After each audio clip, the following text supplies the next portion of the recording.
Dano aryo lo Oto I Pem me Karuma Karma Mutoka magiti dua ne lori overturning uyoko kiluaninga Pem uyoko Pem ju overturning uciara pori ipi me Karuma modo Dano weng mon magi gwaka Karuma magunero ki wachine Dano ka bebera rio I lori anone jokian wacha rio jokian wacha ngwen pekino kum lori pian pi matek pelwaka Mutoka pa Dano maduong kumbir pe Dano maduong endo accident I Karuma brinchi dak dong we po nene yang chona ruwa boys bu por kenye mano it was a black spot endo bere why we Dano we look beti abere kila panya rio accident mi matime Karuma inge mwa ke mwa chi wango beru tieni gamente winyu pere ke je pi winyu kage winyu pere bridge mi Karuma ne kom bridge kuma pat o yako kom bridge ko flying opor iye donc gamenta tika nani bridge aroni tio kerati kwerni pingono peki nong yo mi yopone ke nero bridge ma chichar pakwachi tamani kirika no chiana pe no merke yo bridge mo matiri chal bridge mi pakwachi pia mi achel mi pakwachi benebo Karuma is a very short distance magamenta romo ko tamgi mi yopo bridge mabe ento there is no goodwill. Well, bridge anything wakade ka penya ka mer la penyi. Paro gami pia mano tie kwa ke yobe regime panga ano tie kidong mi ario bridge kama ke yobe ke tika a kitung kampale chiaro tilung ke tika a kitung malboro kuja metika bil tilung aya lungi ben mami mirbed beni o lungi mati utukete yareo. All of them are in a junction pretty straight. Gamenta peki design mama Karuma yupne we ako beto maleng kita ke yupo kwede bridge manyan and fly over me jinja ni. But maka ngomo o yokenyo landslide mo time mere ki we ako kitung kuya kete a ki gulu. Giti bien ka ngomo yoke makor chue maduongwe. Atra me romo photo wa ki ngom kitung kuya. Jim marajo romo time maduong. Ento gamente miro yabwai. Yunra miroket chene minene ke yubo bridge an lawa pe abolo ngarmono wachane kano bridge more no bero pa Yunra ento driver yo pem ene pe ge now that tells you ni ilokum road safety watika nano design policy and implementation the road design is not the best meru gino mirgu ngeo Getame Dano pe riak nyo Dano pe niang design pa bridge mi Karuma ni is not the best and it is not supportive. But imagine there are two, of course there are many cases buses are your water the bridge and no luor pa Dano mati e pian ding kong ma chel in other way dog gina en be pela petila mala have a feeling ni kono kong gini kong la mal no kere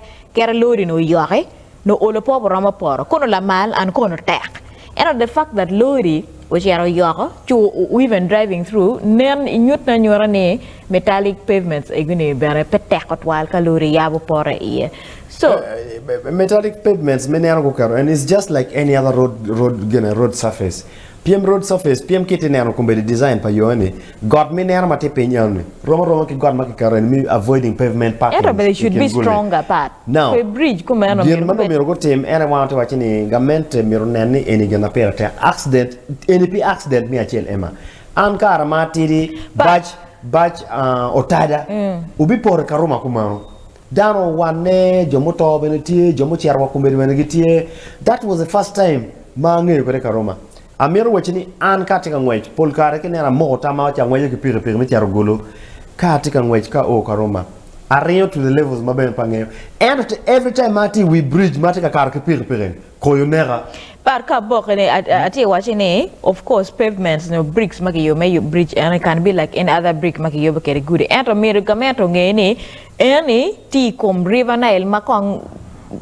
gena energy papi ene ka ngarmo ni pori ngarmo ni peramo ko so mir ki yup ki stronger pavements pat makere gere Mutoka yoke porne kon bir teka de yoke don ko mateka da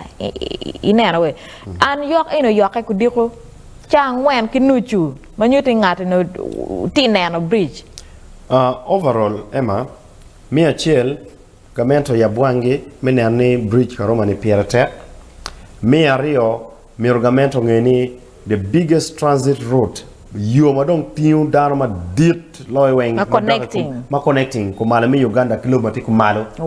weng gi karo ki we bridge anoni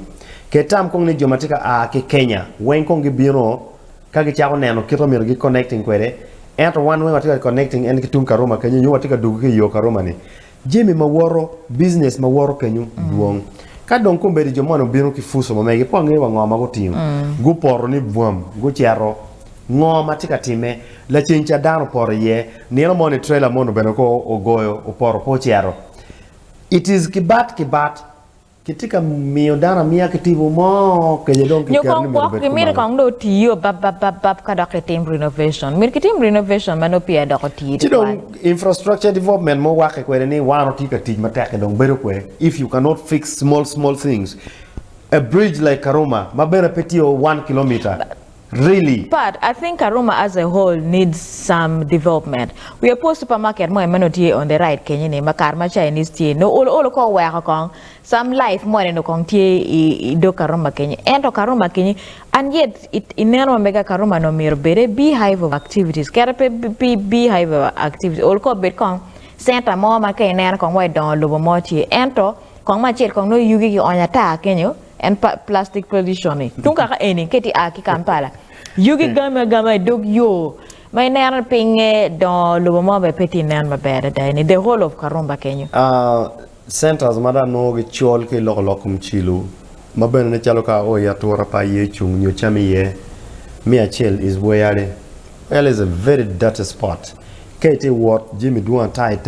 chilu duan ta Dano working Dano to ki chilu and that is okay for them kay biro Karuma is worse inero kama etika wajene tentu ki chelo ka chate gwero ke ni ndo ki chari gwero ke ngogni I woro chera nyima no gang pa police tikenyo ke nero mo pula kar ke ti Mutoka pe nero be ero ke chung mano isolated place ero ka ini nero itentu kumalo eni kama do chero kere ichuk ka do mete supermarket mai waju ero ni it's a very dirty spot ero ke nero kira ke yubo kare grof ero ni ka ke yubo kare yo kumbeti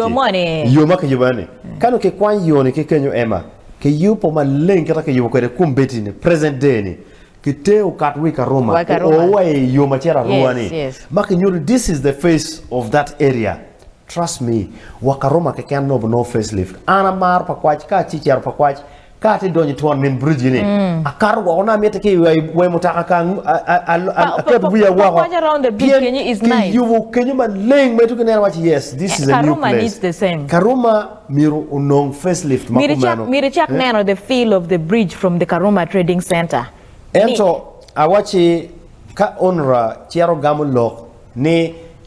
gen kanu bridge mu no logi ento Mutoka yo bridge ene ding which ke bora